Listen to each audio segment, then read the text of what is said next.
I know. No Irish exit? Without looking at it? John, I think if you sit down, these will work better. Yeah. You can fake it. Mr. Mayor, call the roll. It'll Yeah, pretty much all here already? No, no. Where to stop?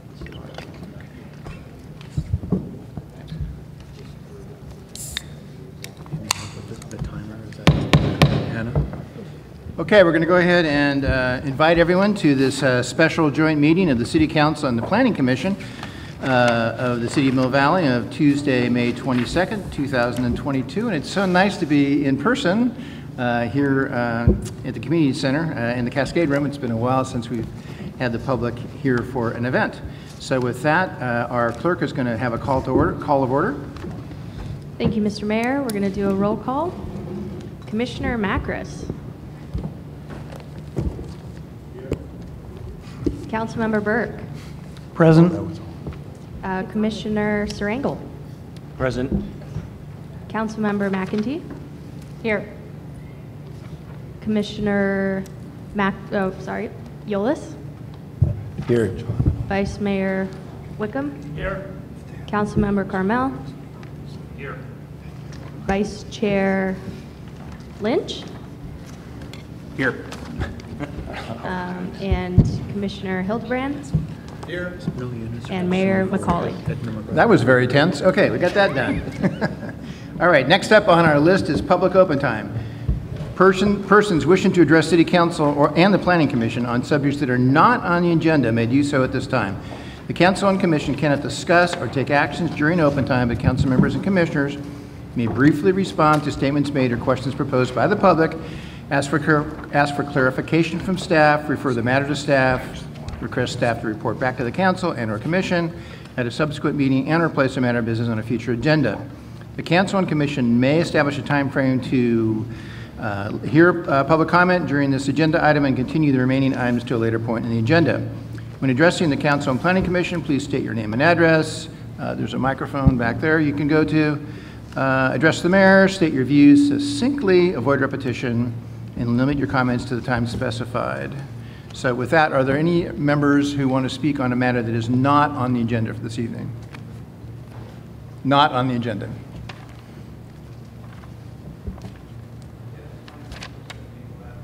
Hold on a second, Dennis. Is that mic on? It's not on.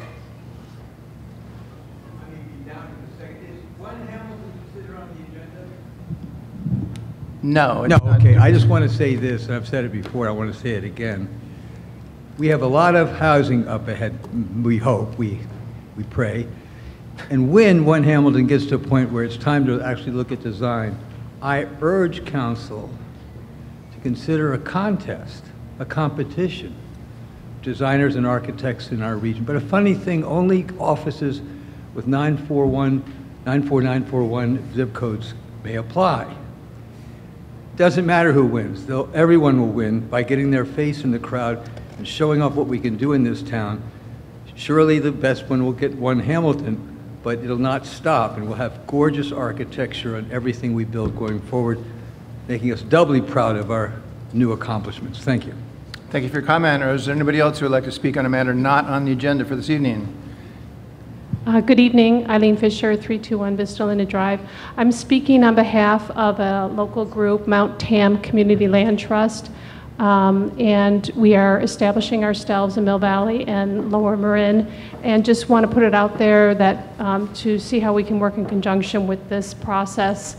It's not about new housing, but it could be about new housing. So I have little pamphlets if anybody's interested in getting involved. So this is about affordable housing, permanent affordable housing in Mill Valley, and hopefully we can work in conjunction. Again, my name is Eileen Fisher, and I'll have these up front. Thank you so much. Thank you, Eileen. Anybody else at this moment? Item not on the agenda? Seeing no one, we're going to move on to the approval of the agenda order. Would somebody please make a motion? I'll make such a motion. Whoa. Is there a second? I'll second Urban's motion. That is fantastic, Mr. Wickham. Okay. All those in favor say aye. Aye. Okay, that passes.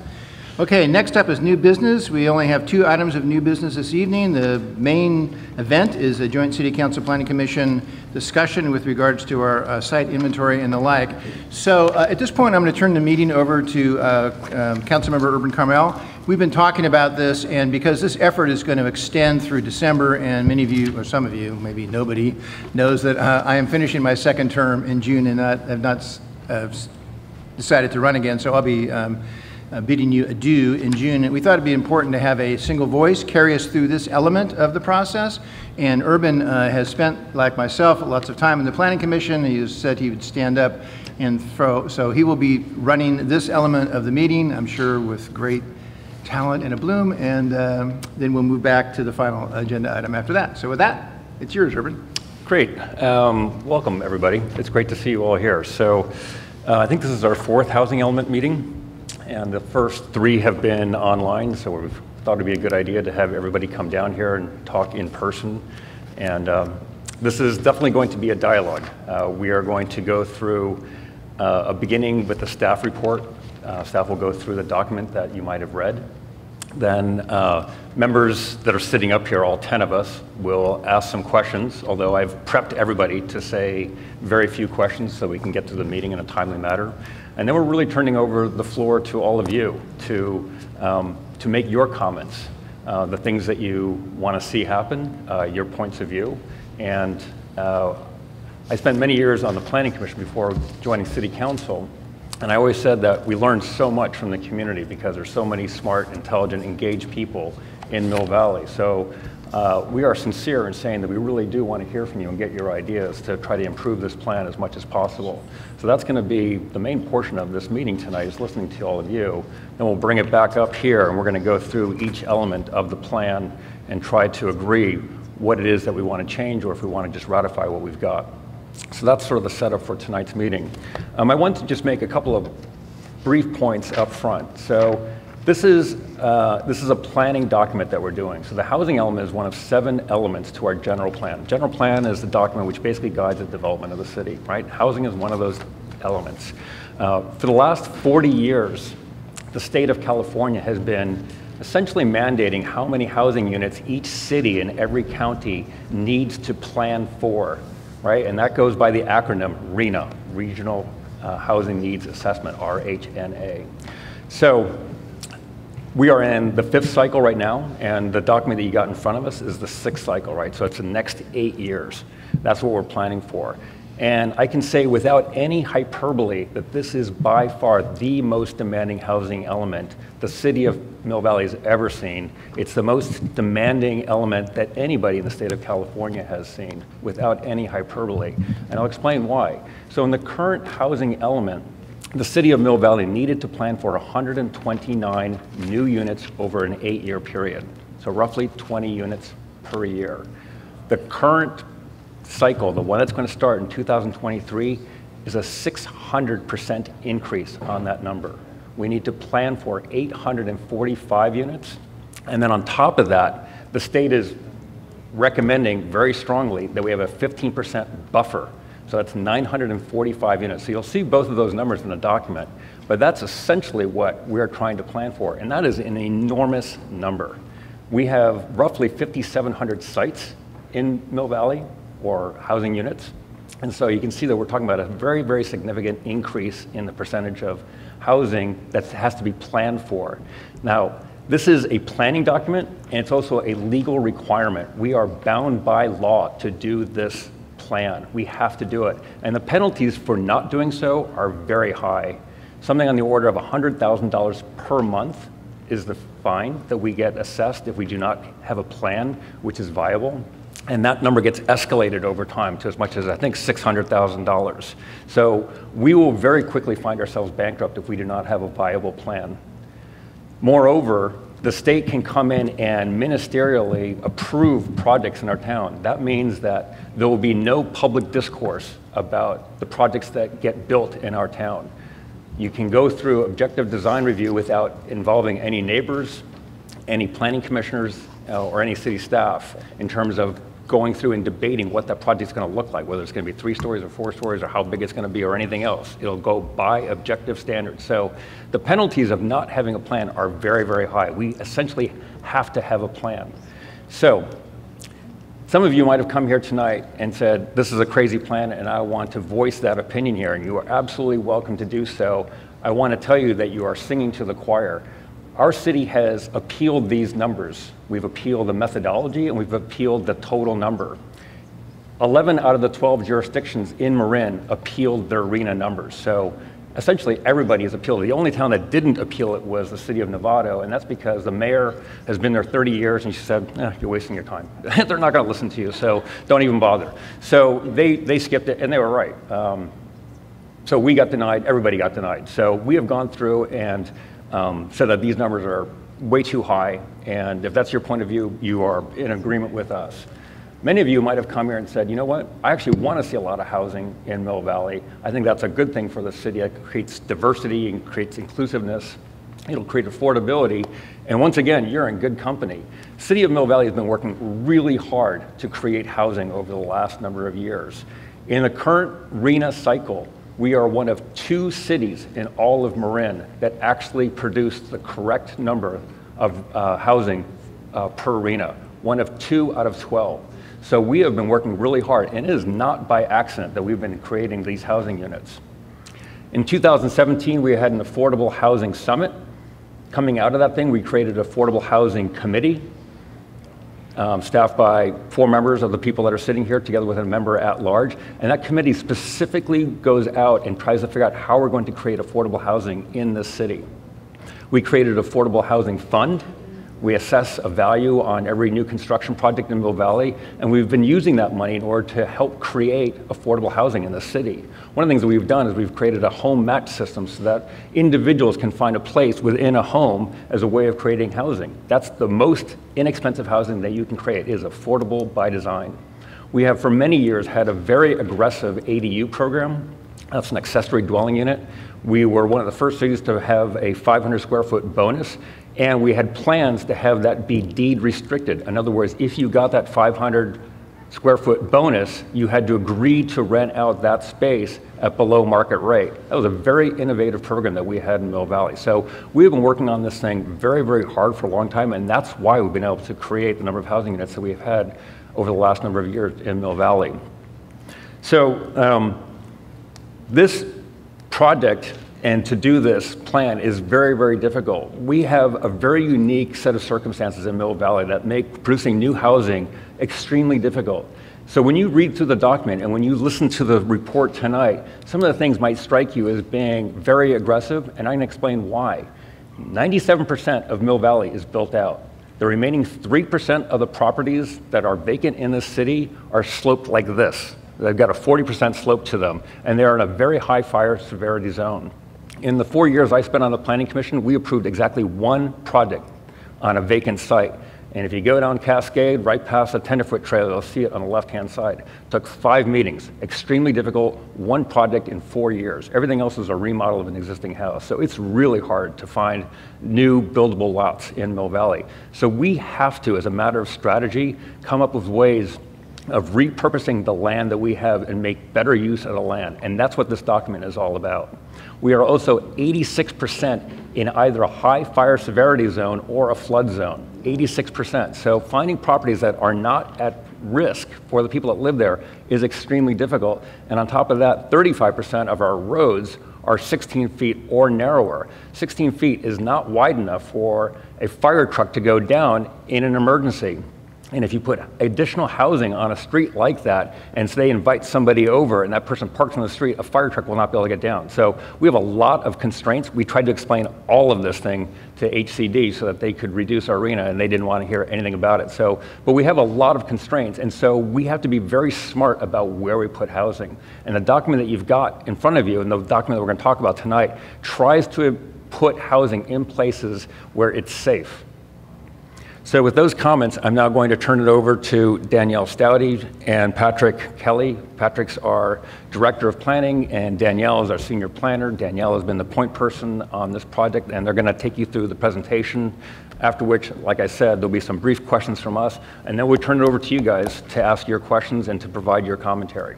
Hey, Urban, that was a great summary. Why don't you also briefly mention our local control resolution, which we passed last summer, and what's in that? Go ahead. Well, yeah, I mean, in response to seeing the handwriting on the wall and what was coming in our direction, we put a lot of work into a statement, a resolution, which ran, I don't know, probably 4 pages in length, which listed the many, many things that we've done over the years, quite a few that Urban has already mentioned, that give evidence to the fact the city of Mill Valley has for a long time had a strong desire, particularly with regards to the low income piece, not so much the market rate housing, because personally I think the market will set the market rate housing, but that's not what HCD thinks. So we put that whole resolution out there and mentioned the possibility that if there was a state proposition which, you know, tried to take control back from the state legislature and back to the cities, we would be interested in such a proposition. It turned out one got started, but you know, money is the mother's milk of politics, right? So there's lots of money on the side of the developers to support a campaign against it. There wasn't a lot of support on the side of the average homeowner that says this is kind of ridiculous, and therefore that thing kind of fell apart. It might come back in the next couple of years, but just another piece of evidence that surrounds both the extreme focus that the city has made for many, many, many years on this question of, particularly on the low-income side, of supporting a diversity of housing stock, and at the same time acknowledging that the state is just, you know, pushing down on us things that we're not too fond of. And, you know, we all vote for these people, so that's that. Great. I actually have Kendall Flint here today. She's helping us facilitate meetings and as part of outreach. I also have Diane Varant on the Zoom call that we have behind me, so I'm trying to, if you see me on my phone, I'm coordinating with them to make sure they can hear. And then also Veronica Tam, who is a consultant that is helping us with the sites inventory and the analysis that is presented before you tonight. So with that, I'll pass it over to Kendall. Thank you. Thank you so much. First of all, I have to say this is my first actual public meeting in 2 years. That's allergies, not COVID, just so everybody knows. And look, I know that some of you, in fact, it's really kind of fun to see everybody here in the audience tonight. Some of you I've only seen via Zoom. It's kind of nice to see you in person. I hope you're all healthy and doing well. But as Danielle mentioned, I'm going to walk you through sort of the update of where we are today. First of all, I think everyone knows tonight we're going to have a brief presentation, and then there's going to be questions that will be asked from the Planning Commission and City Council, and staff and the consultant team will do our best to answer those in terms of the context of how this document has come together and what suggestions are being made. I do want to reiterate that all the things that are being discussed tonight have not come up in a vacuum. Just so everyone knows, over 1,000 people participated in our online survey. We had several workshops where we had literally hundreds of people, plus we had meetings with some of our stakeholders in the community. So really this whole process has been informed largely by community input and then tailored to that point. After that discussion, we're going to have public comment, and we really do encourage you to share your ideas or concerns based on what you've seen in the document. Given the time constraints tonight, if you agree with someone that is speaking, you know, give a yay for that. We don't need to hear the same comment more than once because we've only got so much time. We really want to get to the deliberative portion of the program where really the council and planning commission can really vet and discuss and give policy direction on some of these issues. So those items really break down into 3 sections, which is really the overall approach to how we're going to meet these housing numbers. And I think council has said, and we all agree, these are high numbers. They're hard, they're unpleasant, they're challenging, but this is what the staff and consultant team has come up with based on your input to figure out how we make those. And then we're going to really focus on those very specific items where people have had an opportunity to look at what some of those solutions might look like and then come up with a package of these solutions that'll get us to those numbers. And then finally, the council will be giving specific direction at the end of the meeting so that the consultant team and staff can move forward with that. Now, I think everyone knows this at this point. I see, again, a lot of familiar faces. The point of the housing element is really to make sure that 2 things happen, that Mill Valley is providing for its share of affordable housing within its community, not only the people who live here now, but people who may live here in the future. It is a state requirement, and as much as we may or may not agree with how this came about, it is something that the city needs to do, and I think as Councilmember Urban mentioned, Carmel mentioned, there are severe penalties if the city does not prepare a housing element that can be adopted by the housing folks at the state level. It really also looks at continued diversity and the ability to make sure that Mill Valley evolves as a city and that it is open and welcoming to people of all races, all socioeconomic bases and whatnot, and that's really important. It's part of an 8-year cycle, which means every 8 years the city has to come back and update this document. So we really want to ensure that we get it right this time so that in 8 years we've got opportunities to change things out. Now, the city had an opportunity to ask the public, and these are just some of the things that we saw that were really felt overall about what the things people wanted to see. Certainly multifamily ownership was a good thing. Everyone thought that was a great idea, at least the majority of respondents. Same thing for targeted special populations, housing for seniors, people that are disabled. And there was a variety of different things that were looked at. And again, for a population this size, you've got about 12,000 plus residents here. If we were going to do a statistically valid survey, we would be looking at a sample size of about 300, 350. And even though this is self-selecting, meaning people that are interested in this went forward, the number of respondents is actually quite high for a community of this size, which really indicates to us that people really are interested in it, they're actively engaged in it, and we were able to capture that information. This, by the way, that whole report, as well as what we call crosstabs, so you can see how people who have lived here longer or lived here shorter actually had their responses on that, and that is available on the city's website, along with all of the comments that were received during this outreach process. Now, as someone previously mentioned, the current number for us is 865 units. 865 is 600% more units than were subscribed to this particular community in the last go-round, and it is non-negotiable. So not only do we have to have the 865, but they also want to make sure we've got a buffer on that. Now, why do we have this? I think many of you know that about 72% of the people that are working here in Mill Valley are commuting in.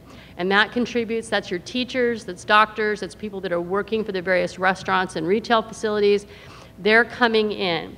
Then we also have an aging population. We've got the question about whether or not people are below poverty, and actually 5%, low compared to other Bay Area counties or Bay Area communities, but still, it's out there. So the idea is trying to find a way to accommodate those housing needs for these groups of people in the time ahead. So where we are in the process right now is actually in this policy development piece, where we're really looking at these different types of scenarios and asking folks to really weigh in on, I'm sorry, take that back. We're in 3, aren't we? We're getting ready to go to 3. We're looking at the scenarios of different ways that we're going to put together this particular approach to meeting those numbers. And just reiterating again, everything we're going to talk about tonight has been discussed in public. Just quick show of hands, how many of you were at our last workshop? We had the 8 breakout rooms. We had quite a few folks. We got really good feedback on that. I hope you enjoyed that opportunity to speak, but we really did take a lot of that information and then meld these things together. Once that's finished, and we get the feedback tonight, we'll have another workshop where we'll talk about the specifics of what are being proposed for the housing element, and you'll have an opportunity to weigh in on that as well. And then once it becomes public, like we actually turn it into HCD at the state level, there's a window of time, it's 55 days, that the public has an opportunity to look at that again and raise questions or concerns. And in the same track, we've got an environmental review.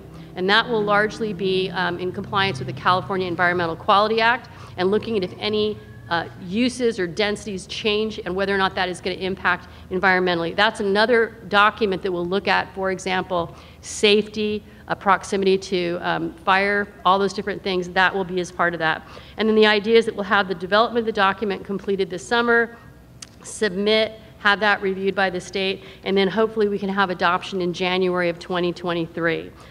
Clearly, it's an aggressive schedule, one that the city has been working really hard to manage. Now, what we can count, and this has been a big question, how do you count the number of units that can be contributed towards that number? So yes, we can look at anticipated and pending units. That is everything from anything that's been approved prior to July 1st, 2022, and pipeline. So clearly Hamilton is one Hamilton is in that mix, right? Then we have projected accessory dwelling units. That's people who will put in, whether you call it a granny flat or a second unit, whatever it is. These are units that are on existing properties that can be used for that piece. A lot of what we're going to talk about tonight is either underutilized units or places that maybe have an ability to change zoning in order to adapt to a use that will accommodate housing. And we're going to be talking about that with Council and Planning Commission and giving them some opportunities to weigh in on which of those things are best in keeping with the character of the community and which of those things have been embraced by the community at large. So on the site analysis, I want to make this really clear. We've talked about this before. The site analysis is really a planning exercise to see where the capacity is. It does not say that if there's a use here today, whatever it is, a John Q. Public or private building, we don't go in and tell that property owner, you can no longer operate like this, you must do something else. What it does is says that the zoning, should that property owner decide to sell the property or do something else with it, could be used for housing or something else. Now the catch in that is that the state wants to see that that's actually a reasonable assumption, right? That it's reasonable that that particular use could be used for housing later. So we're looking at all of the city's properties, anything that's in the city limits that could be evaluated for that type of use. It only includes properties that are in the city limits. This is not talking about expanding the city's boundaries to take property outside. That actually is happening right now with Marin County, who's got their own housing element that they're dealing with. And then finally, once we look at that, we try to determine what kind of zoning standards may have to be changed. And as an example, if we decided that in the downtown area, you were interested in having a higher density, more units, that might mean going up, allowing for greater height or a greater number of units per parcel, per piece of property that's out there. And if those require some changes, that means potentially changes to your zoning code and potentially changes to your general plan. But these are all things that we've been looking at in terms of what is most viable.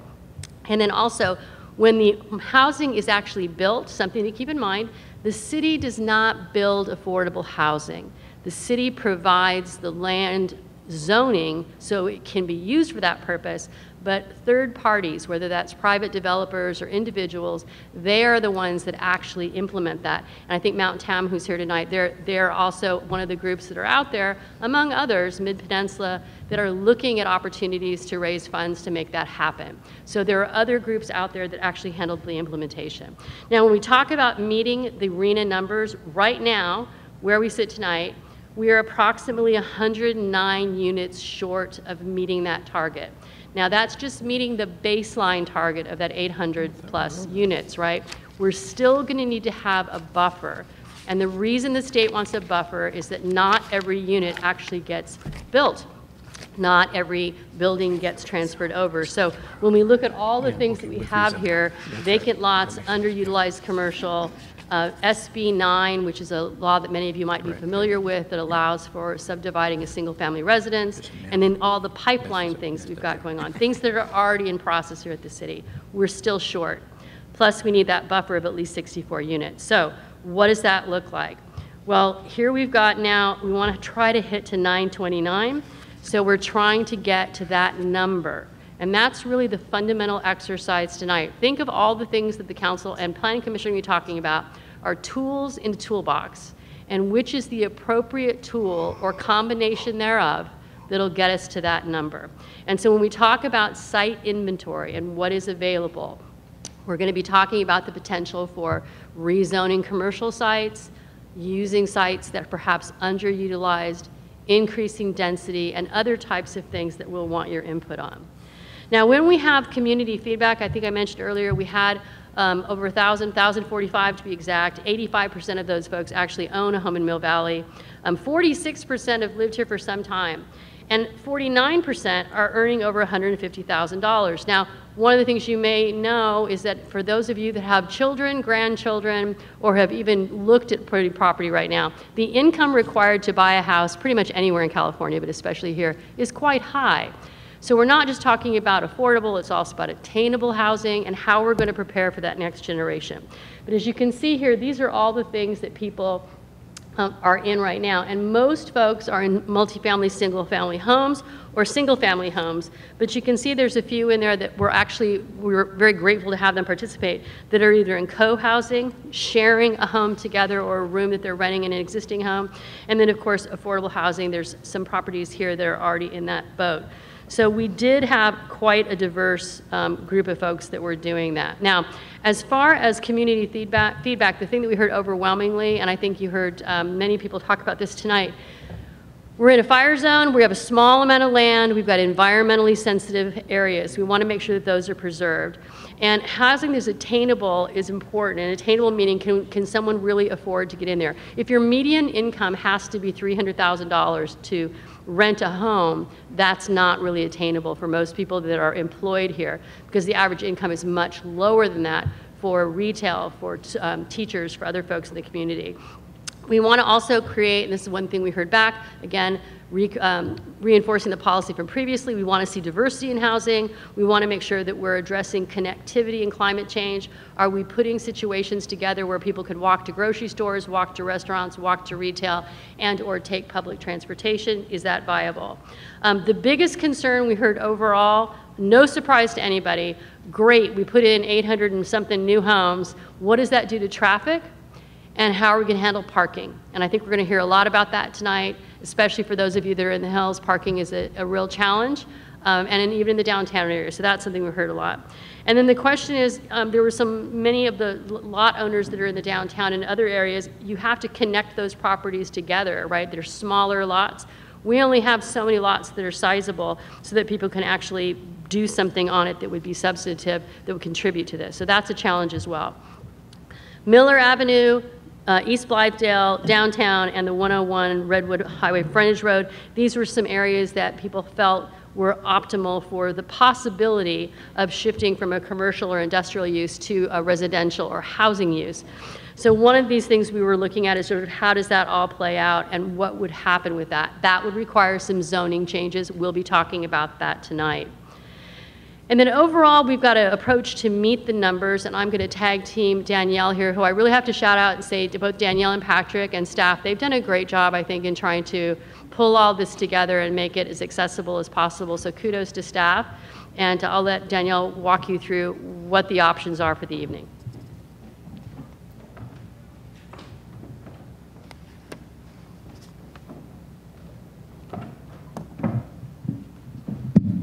Thank you.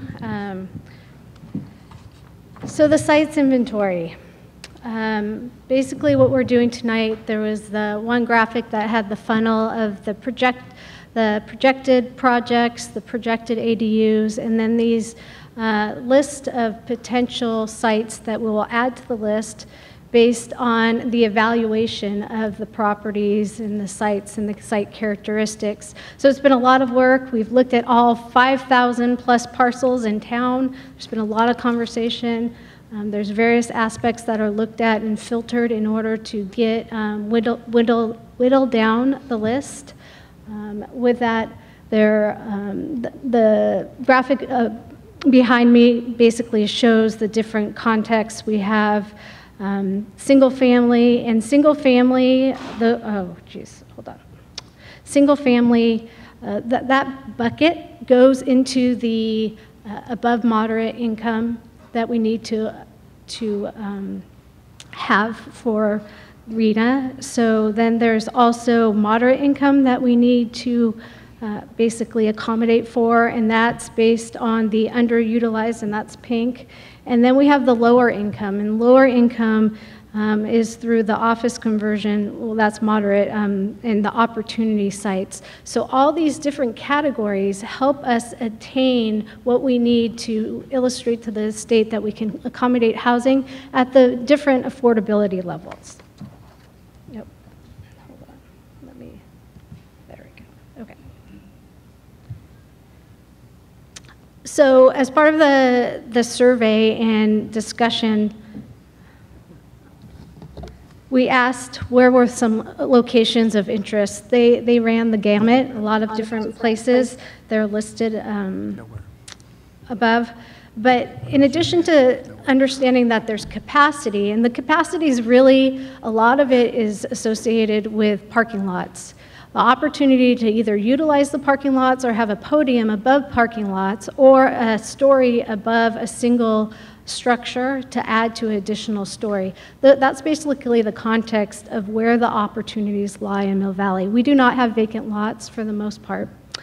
So in talking to the local owners, there have been a few that have fallen off the list. A lot of them are the larger parcels, which while they would be very helpful to get this process done quickly, they are also the larger parcels that probably create some concern of building a lot of housing in one place. So our approach is really, there are a lot of very small parcels in order to get, 11 units here, 5 units there, versus these bigger shopping areas that would have created housing in one place that would create a lot more. They have long-term leases, and we have been told that there's not an interest right now in adding. Can you take, I think that's mine. You might have to put mute. There's not interest in building on those sites.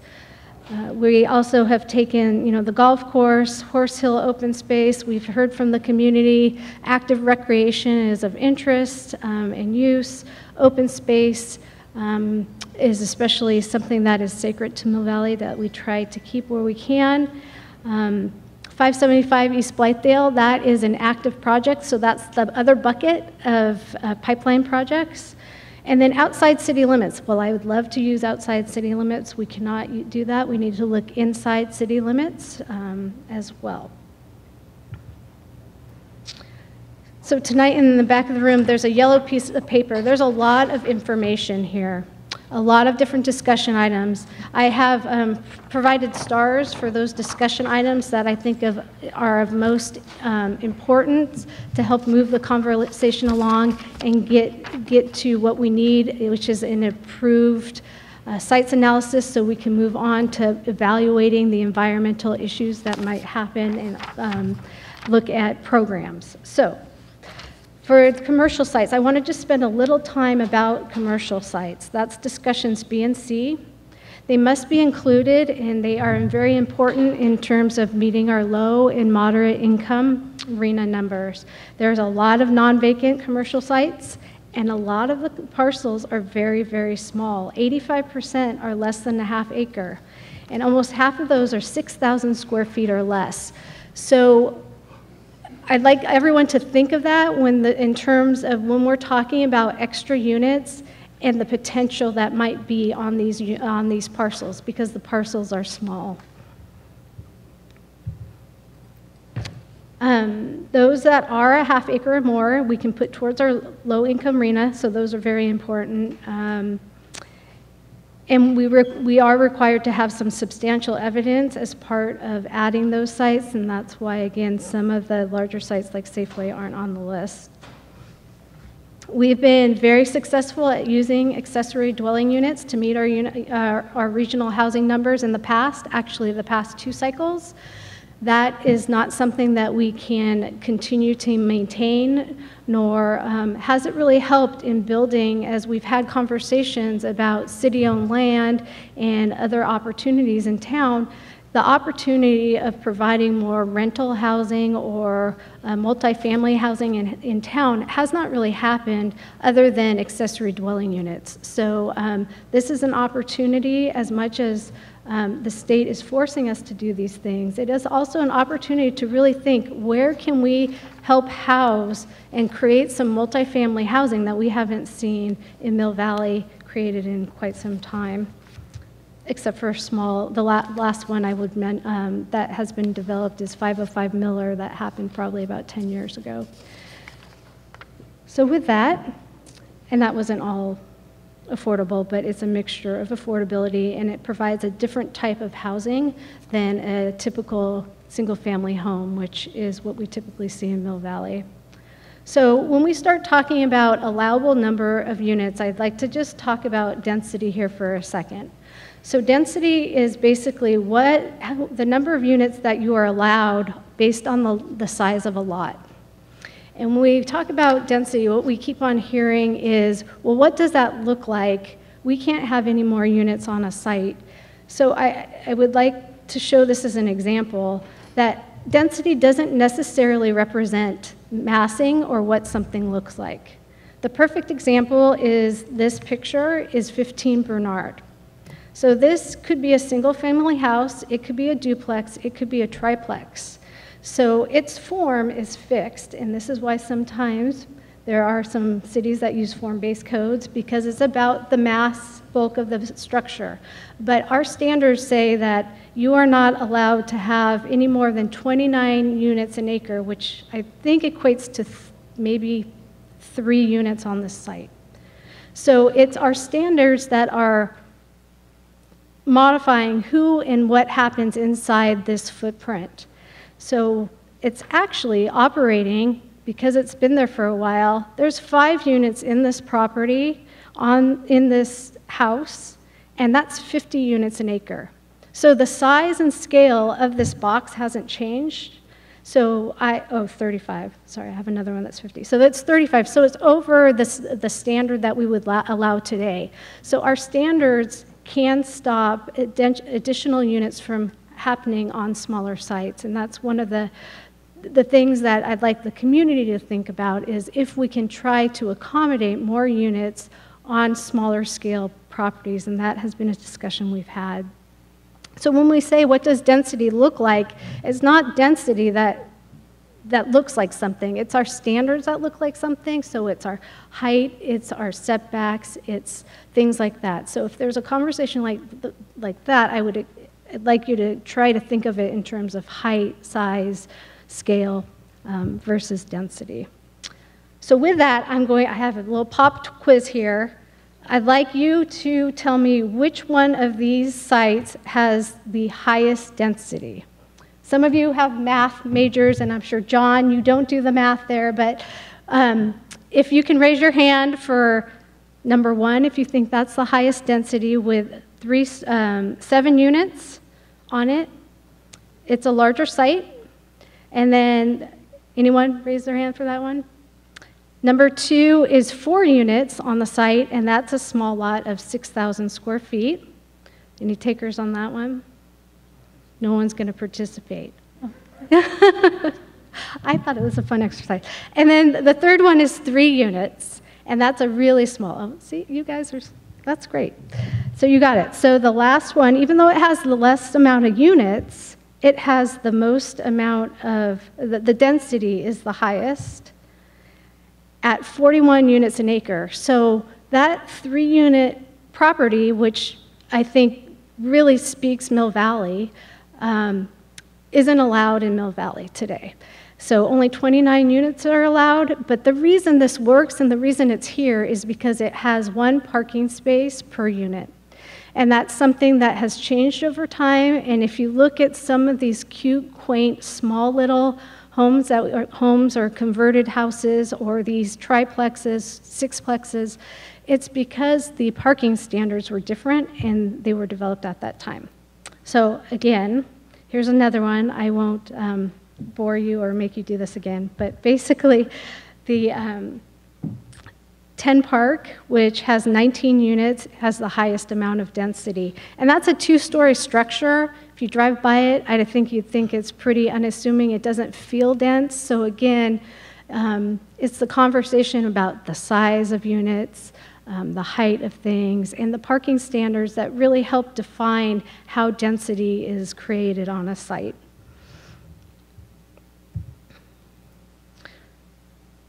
So, as I mentioned, built versus allowed. We have some things that are built versus what is allowed in town. The majority of parcels are small that I'd like you to make sure you think about. As part of this analysis, we need to use trends, and because of our standards, our trend, even though we allow 29 units an acre, we're not seeing 29 units acre being built. So 651 Miller and 10 Park were built quite some time ago. They're at the higher, Park especially is at the higher threshold. 505 Miller was built under the existing standards that we have today and gets us to a smaller number of density or allowed units on a site.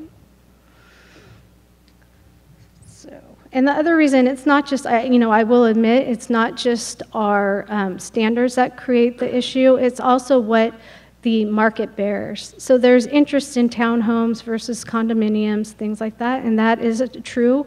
But again, we can provide incentives, and I think as part of the staff report, I try to blend that in, is we can provide incentives for those things we would like to see. If the city wants to see rentals, if the city wants to see smaller units, we can provide incentives to make that more palatable to owners. The next thing I'd like to talk about quickly are overlays, and I'm hoping that Planning Commission and Council will spend the most time talking about overlays tonight, because those are the things that I think these two concepts are very important. If we can actually pass an overlay as part of our housing element, at the time of the housing element, Mill Valley will be better off. So I'm talking about this conversation down here, which is basically through the adoption of a overlay, that's helping us rezone. It's an easy way to rezone. It only relates to those on the sites inventory, only those on the table, provides some incentives, and it also allows us to keep more control and allows us to have hearings, ministerial hearings based on objective standards, but it allows us, the community, to hear about projects and come to the table to show us projects versus what will happen in 3 years, which can be a little different, which is, more by right approval, which is what I think we're all trying to avoid a bit. So that's what I'd like to focus on, at least getting guidance, and that's one of the stars you'll see is the small lot overlay related to Table 3, and then Table 4, which is the affordable housing overlay. Last thing then is parking. Parking is a huge conversation as part of the community. I get it and I understand it completely. We've had a lot of good conversations about it. And traffic is also an issue. Traffic is here today. It's not caused potentially by 3 more. It could be exacerbated by it, or it could be relieved because there's more community members that live in town with different housing types that are now available. So traffic, I'd like to make sure that we keep that in mind. And then parking, I'd like to we should make sure that we're thinking about how we look at parking. One person in my workshop, or my breakout group as part of the workshop, mentioned our parking problem is that we don't manage the parking.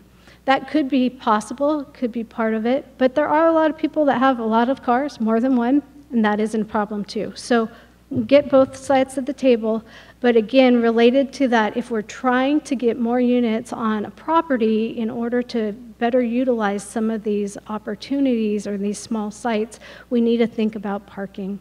So as an example, a single family home, which can be up to 4,000, 5,000 square feet, 3, 4, 5 bedrooms, it's allowed 2 parking spaces, plus a guest parking space if there's not off-street parking. They also receive an ADU that does not need to have parking if it's a half mile from a transit station. So that's a pretty, if you're doing math and you're relating it to square footage, single-family home is treated the same as multifamily homes. I think perhaps that is a conversation that should be had, and I think we have had it quite a bit. I've been here 15 years, we've had this dialogue quite a bit. Then on the other side of the spectrum, for multifamily units and proposals with 5 or more units, there's a density bonus that you're allowed to take credit for. So that can get to a half a space per unit if you're building some affordable housing in, or at least you'll have 1 space for 1 bedroom. So then you have this other space, which is, like I've mentioned, which is a lot.